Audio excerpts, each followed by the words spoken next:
Hi, this is Kathy Ganatic. I continue my series on the 36 decans of the zodiac today with Capricorn 3, the last 10 degrees of the sign. Capricorn is this earth sign ruled by Saturn, the god of restrictions, boundaries, the lord of time, the planet that asks us to work hard over a long period of time to achieve something in our life. Since Capricorn's an earth sign, it's about building something practical in the world, and it's a cardinal sign, so it likes to start things. We're going to find that in this last decan of the zodiac, people who have points or planets here tend to be the leaders of the world. In the first decan of the zodiac, we're finding our footing and that project that we're going to undertake. In the second decan, we're working with others to create it. And in this last decan, we are the leader. People who have points or planets here oftentimes lead an organization or a movement and contain and hold the energy of what's been created. We're going to see that Martin Luther King has his sun and midheaven in this part of the zodiac, and he's a really great example of this energy. I'll talk about the other planets that are related to this decan. That's Mercury and the Sun are the decanic rulers. We'll talk about the Four of Pentacles card in the Rider-Waite deck that's associated with this part of the zodiac. I'll share some ancient texts, and we'll also talk about the Kabbalah, the Sephirah associated with this. So there's a lot to talk about. I hope you enjoy the video. If you do, make sure and like and subscribe. I'm trying to grow my channel right now, and I'd really appreciate it. So let's go to talking about, one second. I just have lost my whiteboard. Here we go. We'll talk about Capricorn in general. I already gave you a pretty good overview of the energy, this earth sign. All earth signs are about building something in the world in a practical way. Capricorn's the last of the earth signs, so it's got a sense of what you're building is for the greater good. The first sign in any element is always more personal about me, and the second sign is about you and I, and the third sign is about the community at large. And Capricorn's the last of the earth signs, and it's ruled by Saturn, as I said, the god of restrictions, the lord of time, having to do with boundaries, etc.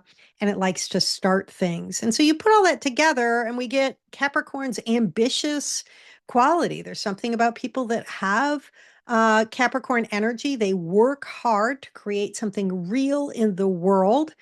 And sometimes that ambition can veer over into hubris, you could say. If you get overly identified with the project that you're creating, if the ego is identified with it, the ambition can take you over in a way that perhaps is not healthy. But if you have a really healthy relationship to that desire to build, like Martin Luther King did, you can create something that's in service of the larger good. The planets that are associated with this part of the zodiac, Capricorn 3, are Mercury under the triplicity system and the Sun under the Chaldean order. Mercury, of course, was the messenger to the gods, Hermes. And it's about how we think, how we communicate thought, how we learn, how we exchange information. And then the Sun, which is our vision. The Sun is the planet that all the other planets revolve around. It's this centering force, it's spirit, it's in some ways consciousness, and it can have to do with our self-expression. It can also have to do with leaders, so it's not surprising that people who have points or planets in this part of the zodiac, leadership is kind of one of the ideas or symbols that comes along with it. If we take Mercury, how we communicate, with the Sun, our vision, and Saturn, that wants to create things over a long period of time, you get the real vibe of this last part of the zodiac, which can have to do with leadership and having created something, containing it. We see here that the Four of Pentacles is the Rider-Waite card associated with this part of the zodiac. And we see here a crowned figure. He's sitting firmly on his seat. Look how big he is. And the city is in the background, exemplifying that he's he's got this power, right? There's this way in which he's larger than life. And he has one pentacle at his chest, one at the crown, and two at on each feet, right? And the image conveys containment and consolidation of this authority and the impulse to secure that thing that you've built, the thing you've earned. There's a not a lot of movement to the even numbered, or excuse me, not to the even number, but to the fours. Fours tend to be about containment. It's the square, it's the stasis. The emphasis is on holding, protecting, and defining boundaries around value and authority. Um, yeah, and one thing that's interesting about this card, you can look at it a couple of ways. One is that you've created this thing and you're holding the structure. Another is because there's a pentacle over the heart and over the chakras, there may be a way in which there can be a limitation of energy once you've created this. We can talk about this with Martin Luther King again. He was an incredibly powerful force in the world and built, along with the help of a lot of women, I have to point out, in the churches, built an empire, you could say, around social justice. At the same time, he was, some people like Malcolm X and other activists saw him as being a little bit staid, a little bit careful, not adventurous enough on his social justice mission. We're going to see that he was a Taurus rising. Taurus is a fixed energy, so you can see why he may, who he was, why he was who he was, or why he was the way he was.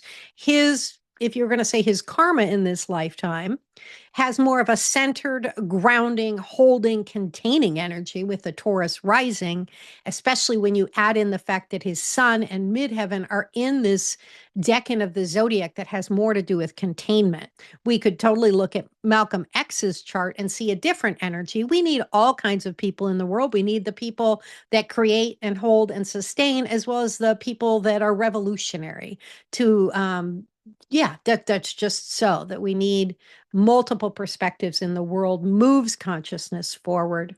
So then looking at the ancient texts associated with this decan, we see that Ibn Ezra describes it as, quote, a beautiful woman, though black, and her hands are skilled in all kinds of work and spinning of silk, close quote. Here we see the productive nature of this Capricorn, Saturn, Sirius energy, earth sign. The Picatrix describes this decan as, quote, a man holding a book and opening and closing it and having before the book the tail of a fish.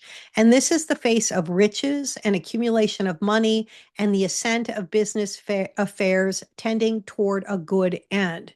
And close quote. And so you can see here, this last decan of Capricorn, it's not just spiritual. You know, Martin Luther King was a leader and his leadership happened to be in the spiritual realm. But you could get other people with their rising degree here who are CEOs of corporations or run an organization, for example. And there's a certain amount of success that you can see inherent in that Four of Pentacles card of that leader. And then Agrippa describes this decan as, quote, a woman chaste in body and wise in her work, and a banker gathering his money together on the table. The signification of this is to govern in prudence, in covetousness of money, and in avarice. So here we see perhaps both sides of the coin with this decan. There's the, if you're aspiring to build something, the question is, are you associated with, or is that desire for leadership and building something coming out of the ego? Is it self-centered, or is it in service of the greater good? And so we can have the shadow side of the energy of this decan emerge at times, where it's not just about leadership, but it's about holding on to leadership, holding on to pentacles, to material things, to what you've acquired. So, as much as I've used Martin Luther King as an example, I'm sure you could find folks who are less than community oriented, that are more focused on holding on to their leadership energy, regardless of concern for the greater good. And so then we look at the Kabbalah, the tree of life, which is this mystical diagram that represents the descent of spirit and divine inspiration into the material world. We go through each of the 10 Sephirah until we get to Malkuth at the bottom. That's where the energy of the inspiration that comes from Keter is manifested in the real world. This process of the tree of life in the Kabbalah illustrates how spiritual concepts take form and manifest in reality, connecting the divine reality into earthly realms. And so then we can look at the number of the tarot card associated with Capricorn 3, and that's going to tell us the Sephirah on the tree of life that is associated with this part of the zodiac. And here we have Chesed, the number 4 that's associated with it because it's the Four of Pentacles. And the number 4 on the tree of life corresponds to the sphere of stability, consolidation, and authority on the pillar of mercy. So again, we see the stasis or the containing quality of this number 4, the square, the energy of not movement so much as consolidation. Where Bina builds the framework, number 3, Chesed expands it into a stable domain that can be maintained and governed. Again, we have the idea of leadership here. In the Four of Pentacles, material form is no longer being built, it's being held, protected, and controlled. Chesed's quality is consolidation, the moment when structure becomes power. And in Capricorn, this can manifest as security, stewardship, or rigidity, depending on balance. Again, as I mentioned, some folks saw Martin Luther King, once the movement was built up, that he was a little rigid in his approach. I have no opinion one way or another. Again, I think we need all kinds of people in social justice movements.